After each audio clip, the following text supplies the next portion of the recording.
조선 궁인들의 월급 공개합니다. 왕 옆에서 일하면 부자였을까?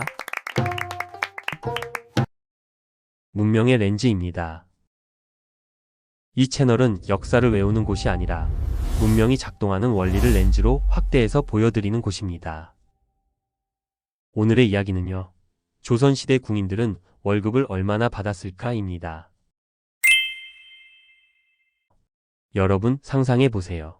오늘은 월급날입니다. 아침부터 마음이 두근두근합니다. 그런데 통장을 열었더니 입금 알림이 없습니다. 대신 누군가 말합니다. 자, 이쪽 창고로 오시오. 이번 달 월급은 쌀 3가마, 콩 조금, 배 몇 필이오. 조선시대 궁궐 직장인의 월급날은 카카오뱅크 알림이 아니라 쌀가마니 알림이었습니다. 왕을 모시는 내시, 궁궐 안살림을 맡은 궁녀, 나라를 운영하던 관리들. 이 사람들은 과연 얼마나 받았을까요? 왕 가까이서 일했으니 전부 금수저였을까요? 아니면 우리처럼 월급날만 기다리던 조선판 직장인이었을까요? 오늘 문명의 렌즈는 궁궐 담장 안의 진짜 월급 명세서를 펼쳐봅니다. 먼저 가장 중요한 사실부터 짚고 가겠습니다. 조선시대의 월급은 오늘날처럼 통장의 숫자로 찍히는 돈이 아니었습니다. 조선의 관리들이 받던 급여를 보통 녹봉이라고 불렀습니다. 녹봉은 관직자에게 지급되던 정기급료였고 그 안에는 쌀, 콩 같은 곡식, 마포나 명주 같은 직물, 그리고 저와 같은 종이 화폐가 포함되기도 했습니다. 그러니까 조선의 월급 명세서는 이런 느낌이었습니다. 이번 달 급여, 현금 0원, 쌀 있음, 콩 있음, 천 있음, 운반은 본인 책임. 요즘으로 치면 회사에서 월급 대신 자, 이번 달 급여는 햇반 400개와 수건 30장입니다.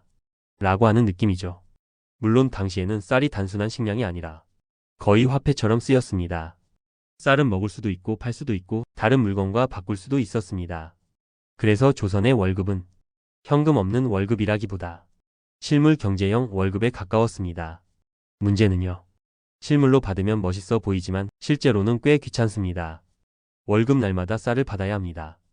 콩도 챙겨야 합니다. 천도 받아야 합니다. 그리고 그걸 집까지 옮겨야 합니다. 요즘 직장인이 월급날에 하는 일은 통장 확인, 카드값 확인, 한숨 쉬기. 조선 관리가 월급날에 하는 일은 창고 가기, 증서 확인, 쌀 확인, 그리고 이거 누가 들고 가지? 고민하기. 월급은 시대를 막론하고 사람을 겸손하게 만듭니다. 그렇다면 이 쌀 월급은 어디서 받았을까요? 조선에는 관리들의 녹봉을 관리하던 재정기관이 있었습니다. 바로 광흥창입니다. 광흥창은 녹봉의 재원을 마련하고 이를 관리하기 위해 세워진 재정전담기구였습니다. 요즘으로 치면 국가공무원 급여 시스템, 인사혁신처, 은행창구, 물류센터가 묘하게 합쳐진 곳이라고 볼 수 있습니다. 관리들은 품계와 직책에 따라 받을 수 있는 양이 달랐습니다.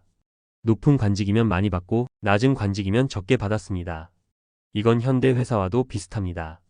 다만 차이가 있다면 현대 회사의 임원은 연봉계약서를 보고 조선의 고위 관료는 쌀이 몇 석이냐를 봤다는 점이죠. 그리고 여기서 재미있는 상상을 해볼 수 있습니다. 광흥창 앞에 줄 선 관리들. 정일품 고위 관료. 내 쌀은 어디 있소? 종구품 말단 관리. 저는 혹시 콩이라도 추가 안 될까요? 담당자. 규정상 안 됩니다.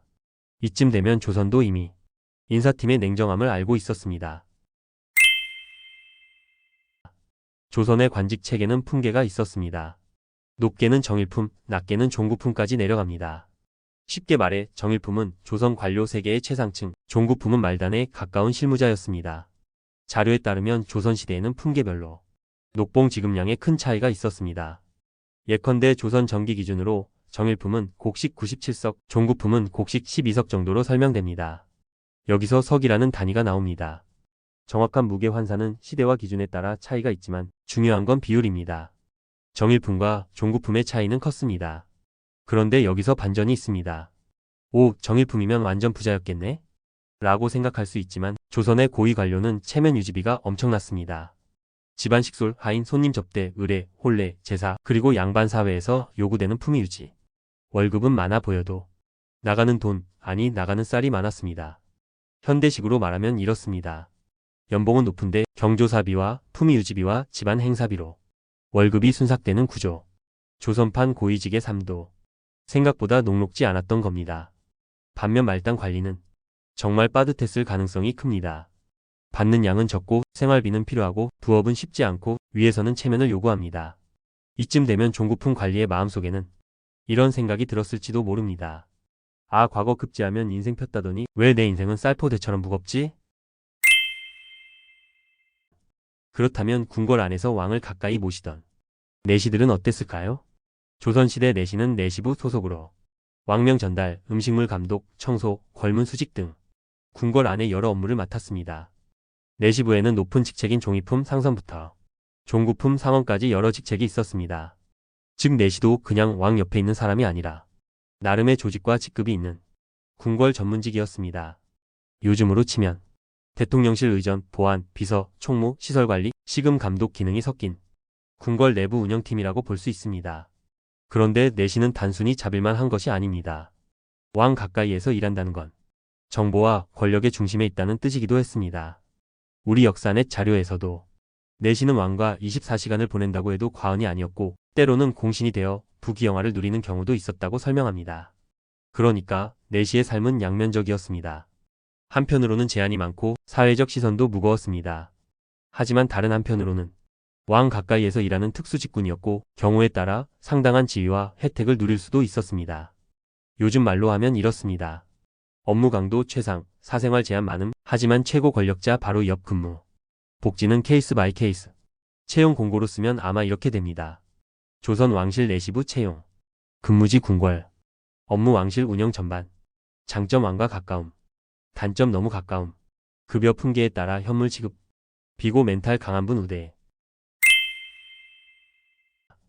궁궐에는 내시와 관리만 있었던 것이 아닙니다. 궁녀, 상궁, 나인, 무수리 등 수많은 사람들이 왕실의 일상을 떠받쳤습니다. 왕이 먹는 음식, 입는 옷, 씻는 물, 방 안의 온도, 침전의 정리, 행사의 준비. 우리가 사극에서 보는 화려한 궁궐 뒤에는 보이지 않는 노동이 있었습니다. 특히 궁녀와 나인은 궁중 생활의 세부를 책임졌습니다. 수락안에서 음식을 준비하고 침방에서 옷을 만들고 세답방에서 세탁을 맡고 지밀에서 왕과 왕비를 가까이 모셨습니다. 이들의 급여는 관료 녹봉처럼 간단히 연봉 얼마로 말하기 어렵습니다. 신분, 소속, 직무, 시기 궁중 관행에 따라 대우가 달랐기 때문입니다. 하지만 분명한 것은 하나입니다. 궁궐은 왕 혼자 굴러가는 공간이 아니었습니다. 왕의 하루 뒤에는 수많은 사람의 노동이 촘촘히 깔려 있었습니다. 요즘 회사로 치면 대표 한 명의 발표 뒤에 기획팀, 디자인팀, 회계팀, 총무팀, 보안팀, 식당팀, 청소팀이 모두 움직이는 것과 같습니다. 왕이 수라를 들라 한마디 하면 그 뒤에는 이미 수십 명의 업무 프로세스가 돌아가고 있었던 겁니다. 왕의 밥상은 조선 최고의 프로젝트 관리 결과물이었습니다. 조선의 녹봉은 처음부터 매달 지급된 것은 아니었습니다. 조선 초기에는 일정 시기마다 나누어 지급되었고 세종 때에는 3개월에 한 번, 즉 1년에 4차례 지급하는 방식으로 정비되었습니다. 이것을 삼행삭발록제라고 부릅니다. 쉽게 말하면 1월, 4월, 7월, 10월쯤에 분기별 급여를 받는 구조입니다. 요즘 직장인 입장에서는 무섭습니다. 월급이 매달 안 나오고 3달에 한 번 나온다고요? 네. 조선 정기 관리들은 3개월 예상 관리를 해야 했던 셈입니다. 1월에 받았는데 2월에 다 쓰면 3월은 정신력으로 버텨야 합니다. 그래서 조선의 관리들도 가게 운영이 중요했을 겁니다. 이번 달 쌀 너무 많이 먹지 마라. 다음 발록일까지 아직 멀었다. 이런 대화가 있었을지도 모릅니다. 그러다가 시간이 흐르며 국가 재정, 전쟁, 제도 변화 속에서 녹봉 체계도 바뀌었습니다. 한국민족문화 대백과는 1721년 경종 원년에 13과 등 체제로 변천한 뒤 산료제, 즉 월봉 방식으로 바뀌었다고 설명합니다. 말하자면 조선 후기에는 보다 현대의 월급에 가까운 방식이 나타난 것입니다. 하지만 여기에도 문제가 있었습니다. 국가 재정이 어려워지면 급여가 줄거나 늦거나 제대로 지급되지 않는 일이 생길 수 있었습니다. 월급이 밀리는 고통은 역사적으로 꽤 오래된 감정입니다. 600년 전에도 사람들은 아마 생각했을 겁니다. 월급날인데 왜 창고가 조용하지? 자, 이제 질문으로 돌아가 봅니다. 궁궐 사람들은 월급을 얼마나 받았을까? 정답은 이렇습니다. 직급에 따라 달랐고 시대에 따라 달랐고 무엇보다 월급의 의미가 지금과 달랐다. 조선의 급여는 단순한 돈이 아니라 국가가 신하에게 주는 생활 기반이었습니다. 쌀은 식량이자 화폐였고 배는 옷감이자 교환 수단이었고 녹봉은 단순한 월급이 아니라 국가 시스템의 일부였습니다. 하지만 동시에 그것은 인간적인 이야기이기도 합니다. 월급을 기다리는 사람, 월급이 적어 고민하는 사람, 높은 자리지만 지출이 많은 사람, 왕 가까이에서 일하지만 자유가 적은 사람, 화려한 궁궐 안에서 보이지 않는 일을 하던 사람들. 결국 궁궐은 왕의 공간이면서 수많은 직장인의 일터였습니다. 우리가 궁궐을 볼 때 단청, 기와 왕자만 보는 것이 아니라 그 안에서 일하던 사람들의 월급, 노동, 삶을 함께 본다면 역사는 훨씬 가까워집니다. 경복궁의 돌길을 걷다가 이렇게 상상해 보세요. 저 길을 누군가는 왕명을 들고 뛰었고 누군가는 쌀 월급을 받으러 걸었고 누군가는 오늘도 수라 시간을 맞추기 위해 새벽부터 움직였을 겁니다. 궁궐은 권력의 무대였지만 동시에 누군가의 직장이었습니다. 그리고 그 직장인들의 가장 현실적인 질문은 지금 우리와 크게 다르지 않았을지도 모릅니다. 이번 달 월급 제대로 나오나? 오늘은 조선 궁궐 사람들의 월급, 녹봉의 세계를 살펴봤습니다. 왕 옆에서 일한다고 모두 부자는 아니었습니다.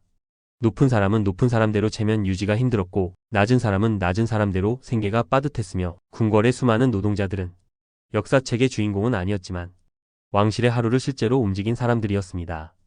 여러분은 어떻게 생각하시나요? 조선시대에 태어난다면 정일품 고위 관리로 살고 싶으신가요? 왕 가까이의 내시부에서 일하고 싶으신가요? 아니면 그냥 현대의 월급날 알림을 소중히 여기시겠습니까? 오늘 영상이 흥미로우셨다면 구독과 좋아요, 댓글 한 줄 부탁드립니다. 이곳은 문명의 렌즈 채널이었습니다. 감사합니다.